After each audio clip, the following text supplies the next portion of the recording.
Assalamualaikum, Dr. Safih. So today we brings to you ECO 3223 Macroeconomy. So the group kita orang consists of 7 member. Group leader Haziq, lepas tu Sanjuan, Imran, Mani, and the 3 Chinese, me, Xue Rong, Liwei, and Haw Wen. And today's topic will be fiscal policy, and I'll pass it to Li Chongwei to bring it the introduction.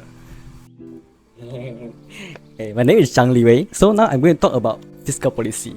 What is fiscal policy? Fiscal policy is a tools that uses government spending and taxation by the government to influence the economy. There are 2 types of fiscal policy. The first one is expansionary. Expansionary is the increase of government spending to aggregate demand and create jobs. Then another one is contractionary.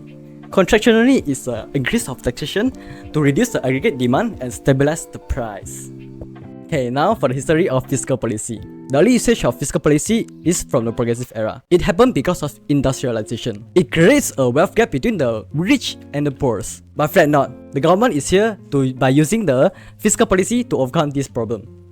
Do you guys heard about the Great Depression? Great men die. Oh, the young and the weak, they all couldn't escape. The unemployment, the bad economies, the deflation. The 3 main problems has been overcome by yet again the fiscal policy. Okay, now let's fast forward toward 1940s to 1970s. After the World War II, there are needs to rebuild the economies, and the government was using the Keynesian policy, which is also known as the fiscal policy, to overcome this problem. Forget to mention. Do you see this handsome guy beside me? No, behind me? Yeah, he is the founder of the Keynesian policies. Okay, after that, the high inflation and high employment rate hit the limitation of fiscal policy. This made a shift toward using the monetary policy. This is suggested by this man, this handsome man. He is called the Milton Friedman. Yeah, he contributed a lot in monetary.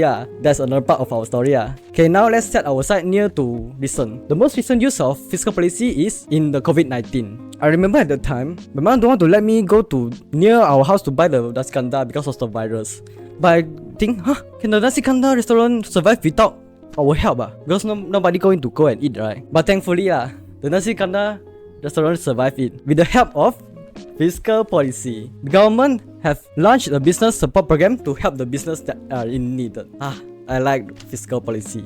For the objective of our report, we aim to present a throughout examinations of Malaysia's budgets for 2024 by examining the effects on economic growth, social equity, and environmental sustainability. So here comes the boring part. So to give you all an idea of the context of Malaysia's why in 2024 is the largest budget ever. So look at this table, we can see a consistent positive rise, right? So from 2022 to 2024, 294 billion ringgit to 303 billion ringgit to 307 billion ringgit. And it reflects on its GDP as well. It is a always consistent positive sign. What does this tell us? It indicates a positive fiscal balances throughout the country's government's effort. And from there, we can discuss its implications and its impact by Haw Wen. Now, we talk about why in 2024 our fiscal policy is the largest government budget throughout the history of Malaysia. There are 5 main factors that are prioritized. First and foremost is the economic recovery. The government has made effort to revive industry that generates employments and assists SME, small medium enterprise. This all due to the after effects of the COVID-19 pandemic. Infrastructure investments plays a huge role, which is the second main factors to promote long-term economic growth. This is a top priority. And again, to prevent another occurrence of COVID-19 pandemics, health and education took a large chunk out of our budgets. This aim to provide better fundings for hospital, medical research and educational reforms. But our government did not forget about climate change mitigation and social welfare program. This all reflects on why in 2024 our fiscal policy is the largest. Alright, so let us look at the table. And these tables are related to the comparative analysis of Malaysia government's budgets for 2022, 2023 and 2024. So for the first table will be revenue collections and then the allocation of expenditure. So let us start from the revenue collections, alright?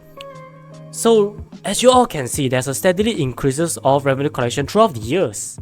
But Look at that, there's only a changes of 1.5%, which is a slower growth rate compared to the year 2023.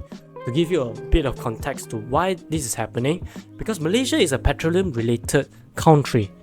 And you all know what happens during 2022? The Russian-Ukraine war that occurs. That aggregates demands of petroleum stock prices. But as in the year of 2024, the tension dies down and so it reflected on the slower growth rate. Next will be the expenditure allocations. And from there, it's usually divided into two parts, the OE and DE, the operating expenditure and development expenditure. And if you can observe, both of the expenditure are increases, but there's a slower growth rate in 2024. This is due to the occurrence of the Madani framework. But then, there's a more sadder truth, which is a bit controversial. Remember Najib? 1MDB scandal? Oh yes, you guessed it right. The reason of this is because we have to allocate a large chunk of our expenditure to repay the bond redemption of our 1MDB. So for now, let's look at the fiscal deficit table to give you all a little bit more context on fiscal deficits. So every country in this whole world aim to reduce their fiscal deficit to achieve a higher goal of financial positions. And let's look at Malaysia's tables. Throughout the year of 2022 to 2024, overall, it has a healthy reduce of fiscal deficit. That means we have a better fiscal balance and that is more healthy, as we all mentioned and explained above previously, right? Okay, so for the conclusion, according to the analysis, Malaysia's highest government budget in 2024 significantly boosts the economic growth with major investment in the technology and infrastructure, resulting in a higher productivity and the certain creation of jobs. This is due to the Malaysian government budget for 2024 is expected to reflect an increase in revenue and a drop in overall spending. I think that's contractionary fiscal policy. This represents a direct discretionary fiscal policy, which means that economic policy that is flexible tax or spending adjustment were caused by purposeful change to government policy. That's our conclusion. So, okay, special thanks to our leader Haziq and our members. Thank you so much.